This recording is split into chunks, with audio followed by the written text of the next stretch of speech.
Hello everyone. In this video, we are going to see mobile device forensic investigation, third step which is data analysis. इसके पहले वाले videos में हम लोगों ने डेटा कहाँ पे स्टोर होता है और वो वहां से कैसे एक्वायर किया जाता है इसके बारे में इंफॉर्मेशन लिया था। इन दिस वीडियो हम लोग देखने वाले हैं वो डेटा हम लोगों ने एक्वायर किया है उस पर एनालिसिस कैसे परफॉर्म किया जाता है। Before moving towards the topic, I just want to tell you one thing. For every different case, there is a different steps are followed. Means क्या होता है कि हर एक केस का पॉइंट ऑफ व्यू अलग हो सकता है। हर एक केस में हम लोगों को अलग अलग डेटा एनालिसिस टेक्निक अप्लाई करनी पड़ सकती है। ऐसा कभी नहीं होता कि एक केस के लिए हम लोगों ने जो स्टेप्स फॉलो किए सेम स्टेप्स हम लोग अनदर केस के लिए फॉलो करें और हम लोगों को वहां से एविडेंसेस मिले। ऐसा कभी नहीं होता। हर केस का पॉइंट ऑफ व्यू अलग होता है। हर केस के लिए अलग स्टेप्स फॉलो करना पड़ते हैं। मतलब डेटा एनालिसिस टेक्निक में हम लोगों के पास मैसेजेस आते हैं, फोन कॉल्स आते हैं, वेब ब्राउजर हिस्ट्री आता है, ट्रांजेक्शन्स आते हैं, तो इसके रिलेटेड एनालिसिस परफॉर्म करना पड़ता है। कभी कभी सब डोमेन्स को एक साथ देखना पड़ता है। कभी कभी इसके अलावा और ज्यादा इनडेप्थ जाके हम लोगों को मोबाइल रिलेटेड एनालिसिस परफॉर्म करना पड़ता है। सो हर केस के लिए अलग स्टेप्स फॉलो करना पड़ता है और इसका एक कांस्टेंट आंसर नहीं हो सकता, एक फिक्स्ड आंसर नहीं हो सकता। आपके हिसाब से जो आपको चीज लगे वो आंसर हो सकता है। बट इन बुलेट पॉइंट्स या फिर मोस्ट कॉमनली जो थिंग्स यूज की जाती है या फिर जो एनालिसिस परफॉर्म किया जाता है इसके बारे में हम लोग देखते हैं। तो उसमें फर्स्ट पॉइंट आता है analysis of contact information. If digital forensic investigator contact information को एनालाइज करता है तो उसको समझ सकता है कि यूजर का बिहेवियर क्या था, वो कौन से टाइप के लोगों के साथ बातचीत करता था, किस टाइप के लोगों के साथ रेगुलरली बातचीत होती थी उसकी, या फिर किस टाइप के लोगों की तरफ से उसको कॉल आते थे।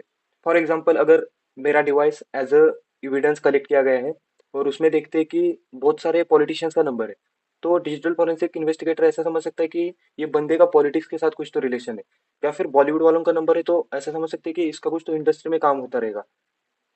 या फिर टेररिस्ट के नंबर है तो ऐसा समझ सकते हैं कि टेररिस्ट एक्टिविटी में मेरा इन्वॉल्वमेंट है। तो एनालिसिस ऑफ कॉन्टेक्ट इन्फॉर्मेशन बहुत जरूरी होता है। और कभी कभी क्या होता है कि किसके साथ हम लोग ज्यादा टाइम कम्युनिकेट करते हैं या फिर किसका नंबर हम लोगों ने ब्लॉक करके रखा है और इसका कोई रिलेशन है क्या क्राइम सीन के साथ, ऐसे लिंक लगाने की कोशिश की जाती है और इससे यूजर का बिहेवियर समझने की कोशिश की जाती है।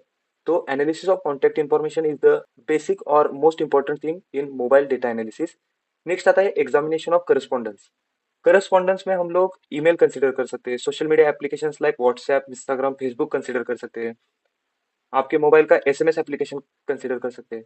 तो इससे आपका किसके साथ कम्युनिकेशन होता है या फिर जो डिवाइस हम लोगों को मिला है वो यूजर का किसके साथ कम्युनिकेशन हो रहा था, इसके रिलेटेड एग्जामिनेशन परफॉर्म करना बहुत जरूरी होता है। इससे हम लोगों को किस टाइप के लोगों के साथ वो कम्युनिकेट करता था।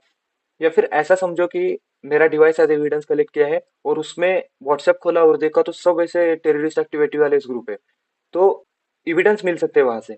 तो इसे एग्जामिनेशन ऑफ करस्पॉन्डेंस बोला जाता है। नेक्स्ट पॉइंट आता है एनालिसिस ऑफ एक्सचेंज कम्युनिकेशन। अभी आपको समझा कि जो यूजर था उसका मोबाइल हम लोगों को मिला है, उसमें बहुत सारे टेररिस्ट एक्टिविटी वाले ग्रुप है।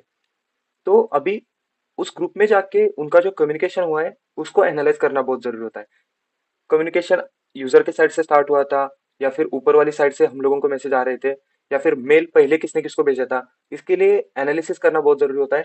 एक्सचेंज कम्युनिकेशन मतलब हम लोग ऐसा बोल सकते हैं कि एसएमएस में आपको उनकी तरफ से पहले हाई आया और आपने उसको रिप्लाई किया हेलो और फिर बातचीत स्टार्ट हो गई और आप उस एक्टिविटी में इन्वॉल्व थे, ऐसा समझ में आए तो हम लोगों को इविडेंसेस मिल सकते हैं या फिर क्लूज मिल सकते हैं केस सॉल्व करने के लिए।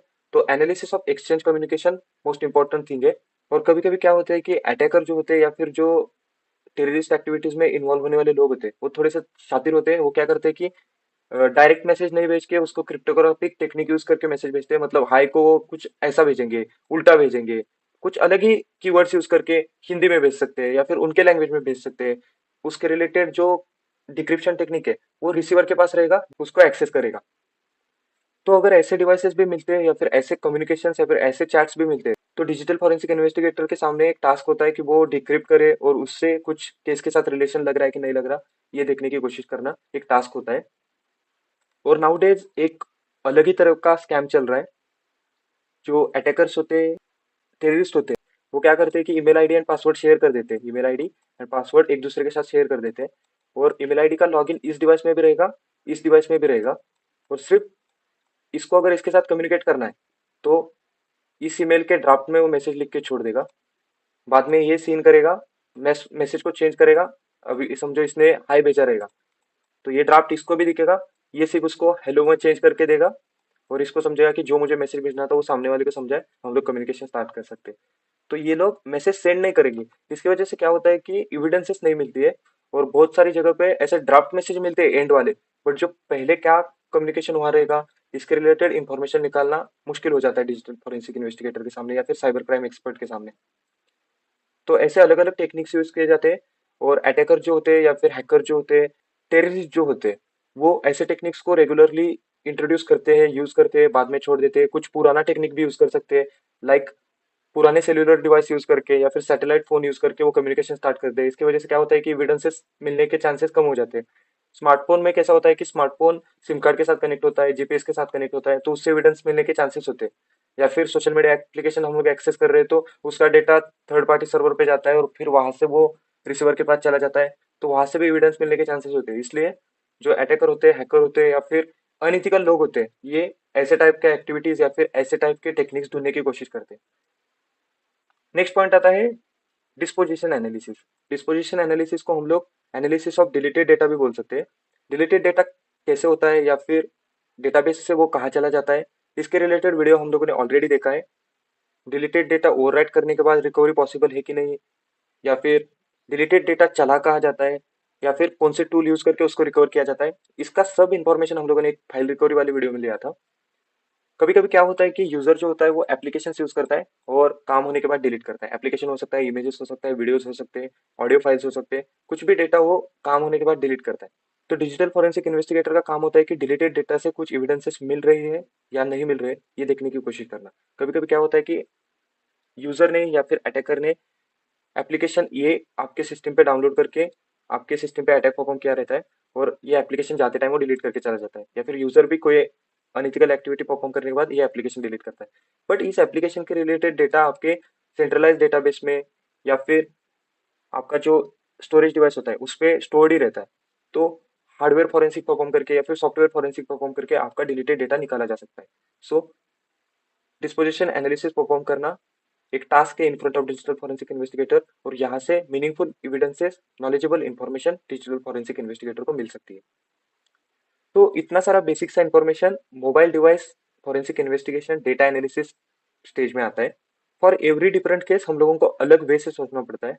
फॉर एग्जाम्पल अभी हम लोगों के पास डिवाइस मिला है, उसमें हम लोग जीपीएस फॉरेंसिक परफॉर्म करेंगे, सिम कार्ड फॉरेंसिक परफॉर्म करेंगे, कभी कभी कॉन्टैक्ट एनालिसिस परफॉर्म कर सकते हैं, कभी कभी हम लोगों को बैंकिंग ट्रांजैक्शन देखनी पड़ सकती है। तो हर केस के लिए अलग पॉइंट ऑफ व्यू हो सकता है। फॉर एग्जाम्पल स्मार्टफोन मिला है तो बहुत सारा इंफॉर्मेशन हम लोगों को फेच करना पड़ सकता है, जीपीएस के रिलेटेड, सिम कार्ड के रिलेटेड, सोशल मीडिया एप्लीकेशन के रिलेटेड, ईमेल वगैरह के रिलेटेड। बट हम लोगों के पास अगर वो छोटा बटन वाला फोन मिला है तो हम लोगों को सेल्युलर डेटा या फिर उसके फोन में अगर कुछ मेमोरी कार्ड स्टोरेज डिवाइस है तो उसके रिलेटेड डेटा, इतना इन्फॉर्मेशन हम लोग फेच कर सकते हैं। तो हर केस के लिए अलग स्टेप्स फॉलो किए जाते हैं। सो डेटा एनालिसिस के रिलेटेड बेसिक सा इन्फॉर्मेशन आपको आया रहेगा। डेटा एनालिसिस क्या होता है और कैसे परफॉर्म किया जाता है, इसके बारे में भी आपको नॉलेज आया रहेगा। अगर कुछ डाउट है तो कमेंट सेक्शन में डाल सकते हो। That's it in this video, thank you.